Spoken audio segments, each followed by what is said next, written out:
Chapter 7. A Fishy Episode. Rilla Blythe walked proudly, and perhaps a little primly, through the main street of the Glen and up the manse hill, carefully carrying a small basketful of early strawberries, which Susan had coaxed into lusciousness in one of the sunny nooks of Ingleside. Susan had charged Rilla to give the basket to nobody except Aunt Martha or Mr. Meredith, and Rilla, very proud of being entrusted with such an errand, was resolved to carry out her instructions to the letter. Susan had dressed her daintily in a white starched and embroidered dress with sash of blue and beaded slippers. Her long ruddy curls were sleek and round, and Susan had let her put on her best hat out of compliment to the manse.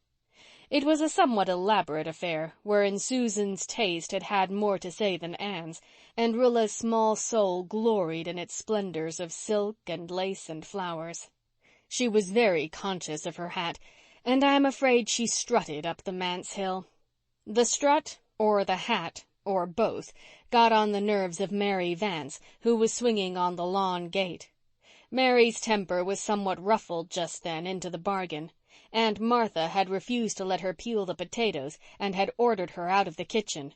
"Yah, you'll bring the potatoes to the kitchen with strips of skin hanging to them and half-boiled as usual. My, but it'll be nice to go to your funeral," shrieked Mary. She went out of the kitchen, giving the door such a bang that even Aunt Martha heard it, and Mr. Meredith in his study felt the vibration and thought absently that there must have been a slight earthquake shock. Then he went on with his sermon. Mary slipped from the gate and confronted the spick-and-span damsel of Ingleside. "What you got there?" she demanded, trying to take the basket. Rilla resisted. "It's for Mr. Meredith," she lisped. "Give it to me. I'll give it to him," said Mary. "No, Susan said that I wasn't to give it to anybody but Mr. Meredith or Aunt Martha," insisted Rilla. Mary eyed her sourly. "You think you're something, don't you, all dressed up like a doll? Look at me. My dress is all rags and I don't care. I'd rather be ragged than a doll baby. Go home and tell them to put you in a glass case. Look at me, look at me, look at me." Mary executed a wild dance around the dismayed and bewildered Rilla, flirting her ragged skirt and vociferating, look at me," until poor Rilla was dizzy. But as the latter tried to edge away towards the gate, Mary pounced on her again. "You give me that basket," she ordered with a grimace. Mary was past mistress of the art of making faces. She could give her countenance a most grotesque and unearthly appearance out of which her strange, brilliant white eyes gleamed with weird effect.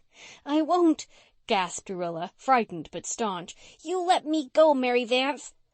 Mary let go for a minute and looked around her. Just inside the gate was a small flake on which half a dozen large codfish were drying. One of Mr. Meredith's parishioners had presented him with these one day, perhaps in lieu of the subscription he was supposed to pay to the stipend and never did. Mr. Meredith had thanked him and then forgotten all about the fish, which would have promptly spoiled had not the indefatigable Mary prepared them for drying and rigged up the flake herself on which to dry them. Mary had a diabolical inspiration. She flew to the flake, seized the largest fish there, a huge, flat thing nearly as big as herself. With a whoop she swooped down on the terrified Rilla, brandishing her weird missile. Rilla's courage gave way. To be lambasted with a dried codfish was such an unheard-of thing that Rilla could not face it. With a shriek she dropped her basket and fled. The beautiful berries which Susan had so tenderly selected for the minister rolled in a rosy torrent over the dusty road and were trodden on by the flying feet of pursuer and pursued. The basket and contents were no longer in Mary's mind. She thought only of the delight of giving Rilla Blythe the scare of her life. She would teach her to come giving herself airs because of her fine clothes. Rilla flew down the hill and along the street. Terror lent wings to her feet, and she just managed to keep ahead of Mary, who was somewhat hampered by her own laughter, but who had breath enough to give occasional blood-curdling whoops as she ran, flourishing her codfish in the air. Through the Glen street they swept, while everybody ran to the windows and gates to see them. Mary felt she was making a tremendous sensation, and enjoyed it. Rilla, blind with terror and spent of breath, felt that she could run no longer. In another instant that terrible girl would be on her with the codfish. At this point the poor mite stumbled and fell into the mud puddle at the end of the street, just as Miss Cornelia came out of Carter Flagg's store. Miss Cornelia took the whole situation in at a glance. So did Mary. The latter stopped short in her mad career, and before Miss Cornelia could speak, she had whirled around and was running up as fast as she had run down. Miss Cornelia's lips tightened ominously, but she knew it was no use to think of chasing her. So she picked up poor, sobbing, disheveled Rilla instead and took her home. Rilla was heartbroken. Her dress and slippers and hat were ruined, and her 6-year-old pride had received terrible bruises. Susan, white with indignation, heard Miss Cornelia's story of Mary Vance's exploit. "Oh, the hussy! Oh, the little hussy!" she said, as she carried Rilla away for purification and comfort. "This thing has gone on far enough, Anne dearie," said Miss Cornelia resolutely. "Something must be done. Who is this creature who is staying at the manse, and where does she come from?" "I understood she was a little girl from over harbour who was visiting at the manse," answered Anne, who saw the comical side of the codfish chase and secretly thought Rilla was rather vain and needed a lesson or two. "I know all the over-harbour families who come to our church, and that imp doesn't belong to any of them," retorted Miss Cornelia. "She is almost in rags, and when she goes to church she wears Faith Meredith's old clothes. There's some mystery here, and I'm going to investigate it, since it seems nobody else will. I believe she was at the bottom of their goings-on in Warren Mead's spruce bush the other day. Did you hear of their frightening his mother into a fit?" "No. I knew Gilbert had been called to see her, but I did not hear what the trouble was." "Well, you know she has a weak heart. And one day last week, when she was all alone on the veranda, she heard the most awful shrieks of murder and help coming from the bush. Positively frightful sounds, Anne dearie. Her heart gave out at once. Warren heard them himself at the barn and went straight to the bush to investigate, and there he found all the manse children sitting on a fallen tree and screaming murder at the top of their lungs. They told him they were only in fun and didn't think anyone could hear them. They were just playing Indian ambush. Warren went back to the house and found his poor mother unconscious on the veranda." Susan, who had returned, sniffed contemptuously. "I think she was very far from being unconscious, Mrs. Marshall Elliott, and that you may tie to. I have been hearing of Amelia Warren's weak heart for 40 years. She had it when she was 20. She enjoys making a fuss and having the doctor, and any excuse will do." "I don't think Gilbert thought her attack very serious," said Anne. "Oh, that very well may be," said Miss Cornelia, "but the matter has made an awful lot of talk, and the Meads being Methodists makes it that much worse. What is going to become of those children? Sometimes I can't sleep at nights for thinking about them, Anne dearie. I really do question if they get enough to eat even, for their father is so lost in dreams that he doesn't often remember he has a stomach, and that lazy old woman doesn't bother cooking what she ought. They are just running wild, and now that school is closing they'll be worse than ever." "They do have jolly times," said Anne, laughing over the recollections of some Rainbow Valley happenings that had come to her ears. "And they are all brave and frank and loyal and truthful." "That's a true word, Anne dearie, and when you come to think of all the trouble in the church those 2 tattling, deceitful youngsters of the last ministers made, I'm inclined to overlook a good deal in the Merediths." "When all is said and done, Mrs. Dr. dear, they are very nice children," said Susan. "They have got plenty of original sin in them, and that I will admit. But maybe it is just as well, for if they had not, they might spoil from oversweetness. Only I do think it is not proper for them to play in a graveyard, and that I will maintain." "But they really play quite quietly there," excused Anne.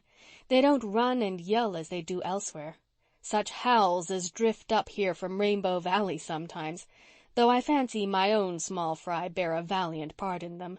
They had a sham battle there last night and had to roar themselves because they had no artillery to do it, so Jem says. Jem is passing through the stage where all boys hanker to be soldiers." "Well, thank goodness he'll never be a soldier," said Miss Cornelia. "I never approved of our boys going to that South African fracas. But it's over, and not likely anything of the kind will ever happen again. I think the world is getting more sensible. As for the Merediths, I've said many a time, and I say it again, if Mr. Meredith had a wife, all would be well." "He called twice at the Kirks last week, so I am told," said Susan. "Well," said Miss Cornelia thoughtfully, "as a rule I don't approve of a minister marrying in his congregation. It generally spoils him. But in this case it would do no harm, for everyone likes Elizabeth Kirk, and nobody else is hankering for the job of stepmothering those youngsters. Even the Hill girls balk at that. They haven't been found laying traps for Mr. Meredith. Elizabeth would make him a good wife if he only thought so. But the trouble is, she really is homely, and Anne, dearie, Mr. Meredith, abstracted as he is, has an eye for a good-looking woman, manlike. He isn't so otherworldly when it comes to that, believe me. Elizabeth Kirk is a very nice person, but they do say that people have nearly frozen to death in her mother's spare-room bed before now, Mrs. Dr. dear," said Susan darkly. "If I felt that I had any right to express an opinion concerning such a solemn matter as a minister's marriage, I would say that I think Elizabeth's cousin Sarah over harbour would make Mr. Meredith a better wife." "Why, Sarah Kirk is a Methodist," said Miss Cornelia, much as if Susan had suggested a Hottentot as a manse bride. "She would likely turn Presbyterian if she married Mr. Meredith," retorted Susan. Miss Cornelia shook her head. Evidently with her it was once a Methodist, always a Methodist. "Sarah Kirk is entirely out of the question," she said positively, "and so is Emmeline Drew, though the Drews are all trying to make the match. They are literally throwing poor Emmeline at his head, and he hasn't the least idea of it." "Emmeline Drew has no gumption, I must allow," said Susan. "She is the kind of woman, Mrs. Dr. dear, who would put a hot water bottle in your bed on a dog night, and then have her feelings hurt because you were not grateful. And her mother was a very poor housekeeper. Did you ever hear the story of her dishcloth? She lost her dishcloth one day, but the next day she found it. Oh, yes, Mrs. Dr. dear, she found it in the goose at the dinner table, mixed up with the stuffing. Do you think a woman like that would do for a minister's mother-in-law? I do not. But no doubt I would be better employed in mending little Jem's trousers than in talking gossip about my neighbours. He tore them something scandalous last night in Rainbow Valley." "Where is Walter?" asked Anne. "He is up to no good, I fear, Mrs. Dr. dear. He is in the attic writing something in an exercise book. And he has not done as well in arithmetic this term as he should, so the teacher tells me. Too well I know the reason why. He has been writing silly rhymes when he should have been doing his sums. I am afraid that boy is going to be a poet, Mrs. Dr. dear." "He is a poet now, Susan." "Well, you take it real calm, Mrs. Dr. dear. I suppose it is the best way when a person has the strength. I had an uncle who began by being a poet and ended up by being a tramp. Our family were dreadfully ashamed of him." "You don't seem to think very highly of poets, Susan," said Anne, laughing. "Who does, Mrs. Dr. dear?" asked Susan in genuine astonishment. "What about Milton and Shakespeare and the poets of the Bible?" "They tell me Milton could not get along with his wife, and Shakespeare was no more than respectable by times. As for the Bible, of course things were different in those sacred days. Although I never had a high opinion of King David, say what you will. I never knew any good to come of writing poetry, and I hope and pray that blessed boy will outgrow the tendency. If he does not, we must see what emulsion of cod liver oil will do." End of chapter 7.